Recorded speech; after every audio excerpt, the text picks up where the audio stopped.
आज आदरणीय प्रधानमंत्री जी द्वारा नालंदा यूनिवर्सिटी के संपूर्ण कैंपस का उद्घाटन किया जा रहा है। इसके लिए हम उनका हृदय से आभार व्यक्त करते हैं। आप आ गए हैं, बड़ा अच्छा हुआ है, तो आपको बहुत अच्छा लगेगा। अब भविष्य में कभी आप और फिर आइएगा जरूर। खबर आई कि यहाँ पर आने वाले हैं, तो हम लोगों को बड़ा खुशी हुआ कि आप चलिए, आप तो तीसरा बार आप फिर आइए हैं, कोई हुआ है तब आप फिर आ रहे हैं यहाँ। इस कार्यक्रम में आने से पहले माननीय प्रधानमंत्री जी ने पुराने नालंदा विश्वविद्यालय के खंडहर का भी भ्रमण कर लिया है। आज ही जाकर के देख करके आ गए हैं जो पुराना था पहले। बड़ी खुशी की बात है। अब माननीय प्रधानमंत्री जी, आपने देखा होगा कि पुराने नालंदा विश्वविद्यालय का कैंपस कितना बड़ा था। अभी तक पुराने विश्वविद्यालय की कुछ ही खुदाई हुई है। इस विश्वविद्यालय में 20-25 किलोमीटर तक के गांव भी इससे जुड़े हुए थे। जहां आप देखने गए हैं, वो बहुत कई गांवों के लोग उससे जुड़े हुए रहते थे। तो इस चीज को सबको याद रखना चाहिए कि कैसे पहले जो होता था काम। अब नालंदा विश्वविद्यालय का इतिहास बहुत ही गौरवशाली है। प्राचीन काल में नालंदा विश्वविद्यालय की पहचान ज्ञान के केंद्र के रूप में रही थी। अब इस पुराने विश्वविद्यालय में करीब 10,000 छात्र पढ़ते थे और यहां पढ़ाने वाले भी शिक्षक जो थे 2,000 के करीब हुआ करते थे। यहां सिर्फ हमारे देश के ही नहीं, दुनिया के अनेक जगहों के लोग आकर यहां पर पढ़ते थे।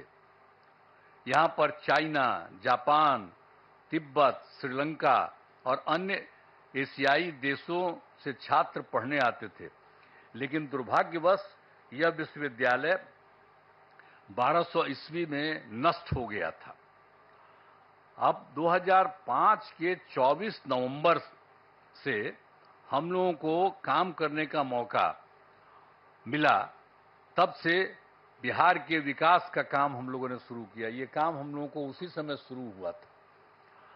अब उसी बीच मार्च 2006 में तब तत्कालीन राष्ट्रपति श्री एपीजे अब्दुल कलाम बिहार आए थे और उन्होंने बिहार विधानमंडल में अपने संबोधन में नालंदा विश्वविद्यालय को फिर से स्थापित करने की बात वहां पर कही थी।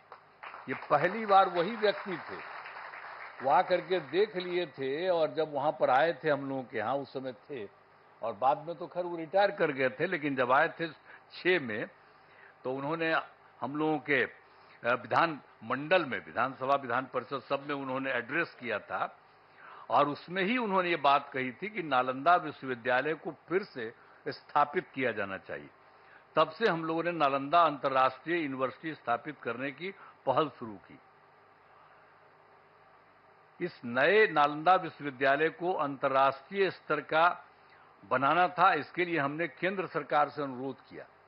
उस समय के केंद्र सरकार था, उसको भी हम लोगों ने अनुरोध किया, इन्होंने कह दिया था, तो वो तो कुछ जल्दी सुन नहीं रहे थे, उनमें देरी की जा रही थी। तो राज्य सरकार ने, हम लोगों ने नालंदा विश्वविद्यालय को फिर से स्थापित करने के लिए नया कानून वगैरह बना दिया और साथ ही नालंदा विश्वविद्यालय के लिए स्थान का चयन करके 455 एकड़ भूमि का अधिग्रहण कर लिया गया था। इसके बाद वर्ष 2008 में, अब जो राष्ट्रपति पहले कहे थे वो तो रिटायर कर गए थे, तो पूर्व राष्ट्रपति डॉक्टर एपीजे अब्दुल कलाम प्रथम विजिटर के रूप में नए नालंदा विश्वविद्यालय के लिए चयनित स्थल पर आए थे।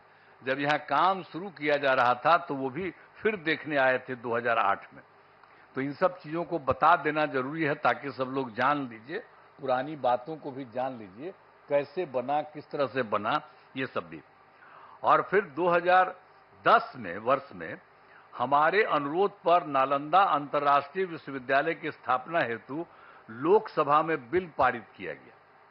जब बहुत बार बार हम कह रहे थे तो अंत में वहां पर था, और उस समय तो सरकार दूसरे की थी, लेकिन हम लोगों ने इतना ज्यादा कहते रहे और उसके बाद फिर एक बार वो लोग वहां पर इसको लाए लोकसभा में। फिर राज्य सरकार पारित किया था कि इसको हम कराएंगे। तो फिर राज्य सरकार ने नालंदा विश्वविद्यालय के लिए भूमि एवं सभी चीजों को केंद्र सरकार को ट्रांसफर कर दिया और विश्वविद्यालय का काम धीरे धीरे करके बढ़ता रहा और वर्ष 2014 से थोड़ी पढ़ाई शुरू हो गई यहाँ। अब उसके बाद केंद्र में एनडीए की सरकार बन गई थी, तब जब इनकी आदरणीय प्रधानमंत्री जी यहाँ पर पधारे हुए, इनकी सरकार बन गई थी और उसके बाद सही मायने में और काम शुरू इनकी सरकार ने करवाया। 2016 में इस नए विश्वविद्यालय के भवनों का तत्कालीन राष्ट्रपति प्रणब मुखर्जी जी, इनकी सरकार थी उसमें प्रणब मुखर्जी जी राष्ट्रपति थे, तो वो आ गए थे, वहीं के ऑर्डर के बाद वो आ गए। प्रणब बाबू ने शिलान्यास किया, यहां आकर के उसको 2016 में शिलान्यास किए कि ये सब काम को ठीक से और बनना चाहिए, सब करके गए।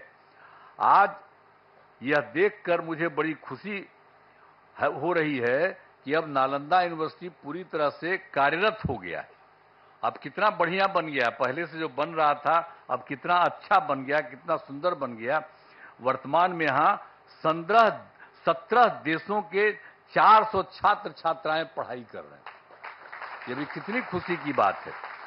यूनिवर्सिटी के लिए सभी बिल्डिंग एवं कैंपस काफी बढ़ा और बहुत सुंदर बना है। आज आदरणीय प्रधानमंत्री जी द्वारा नालंदा यूनिवर्सिटी के संपूर्ण कैंपस का उद्घाटन किया जा रहा है। इसके लिए हम उनका हृदय से आभार व्यक्त करते हैं कि आप यहाँ पर आ गए हैं और इसका पूरे तौर पर उद्घाटन कर रहे हैं। ये बड़ी खुशी की बात है और आपको भी बहुत अच्छा लगेगा कि आप आ गए। इस सबसे पौराणिक जगह है राजगीर, आज का थोड़ी है, दुनिया का सबसे पहला जगह है राजगीर और यहीं पर से सब कुछ होता था। आप आ गए, बड़ा अच्छा था। तो बड़ी खुशी की बात है कि आप आ गए। और राजगीर सबसे पौराणिक स्थल है। राजगीर मगध साम्राज्य की पहली राजधानी थी। पहले इसे राजगृह के नाम से राजगीर अभी हम लोग कहते हैं, लेकिन कहा जाता था राजगृह और उसी के नाम से जाना जाता था। फिर राजधानी को ये जो पटना है पाटलिपुत्र, वहीं पर शिफ्ट कर दिया गया था और राजगीर 5 प्रमुख धर्मों का यहां पर संगम स्थल है। एक बात भी जान लीजिए, राजगीर में 5 धर्मों का है अर्थ है। बौद्ध धर्म के भगवान बुद्ध एवं वेणुपन में रहा करते थे और गिरधकूट पर्वत पर उपदेश किया करते थे। यहां पर भी सब अच्छा, और हम लोग उसका रास्ता सब बनवा दिए हैं। अब लोगों को जाने आने में सुविधा होती है, हम सब करवा दिए हैं। जब 9 के बाद हम सब देख दाख करके, पहले तो बराबर बचपन में देखते ही थे, लेकिन जब सरकार हम लोगों की थी तो उसी समय हम लोगों ने एक एक काम करवा दिया ताकि उसमें भी और सुविधा हो गई। और जैन धर्म के भगवान महावीर का भी सीधा संबंध है और यहाँ पर कई जैन मंदिर अवस्थित हैं। जब कोई होता है सबसे ज्यादा उन्हीं का है, और जब कोई काम पड़ता है तो उन्हीं से लेकर के लोगों को वहां पर रखवाया जाता है। और इसके बाद सिख धर्म के गुरु नानक देव जी यहां आए थे और यहां शीतल कुंड गुरुद्वारा बनाया गया। जब आप जानते ही हैं, हम ही ने उन लोगों से अनुरोध किया कि अरे भाई यहां पर वो रहे थे तो एक बनाइए, तो लोग स्वीकार कर लिया और देखिए कितना बढ़िया बना लिया है। वो लोग भी आकर के यहीं पर कितना अच्छा बना दिया, सब कुछ किया। और मुस्लिम धर्म के महान सूफी संत मखदूम साहब को राजगीर में ही उनको ज्ञान प्राप्त हुआ, यहीं राजगीर में, यहीं पर ज्ञान प्राप्त हुआ। फिर वो चले गए बिहार शरीफ जाने वाले जगह में, सब कुछ है। तो एक एक तरह का काम। और हिंदू धर्म का जहां तक सवाल है, ये भी बहुत ज्यादा यहां पर हिंदू धर्म का है। मलमास मेला का आयोजन हर तीसरे वर्ष किया जाता है। और जब ये तीसरे वर्ष किया जाता है तो लोग मानते हैं कि मलमास के दौरान 33 करोड़ हिंदू देवी देवता सब यहीं रहते हैं। ये एकदम मान्यता है कि सब लोग यहीं पर रहते हैं। अरे कोई देख थोड़ी ना सकता है उनको, लेकिन ये मानता है। और कितनी बड़ी भीड़ होती है। और आप जानते ही हैं 2023 में हम लोग तो लगातार कह रहे थे, और 2023 में इस बार पिछली बार और ज्यादा कोशिश किए, तो आप जानते हैं 3 करोड़ से अधिक लोग यहां पर आए थे। ये जो है मलमास मेला का आयोजन, तो एक एक तरह से काम किया गया है। यहां गर्म पानी के कुंड हैं, यहां बड़ी संख्या में लोग स्नान और पूजा पाठ करने के लिए आते हैं। पहाड़ों पर भगवान बुद्ध एवं महावीर जैन से जुड़े स्थानों के लिए रास्ते बनाए जाते हैं।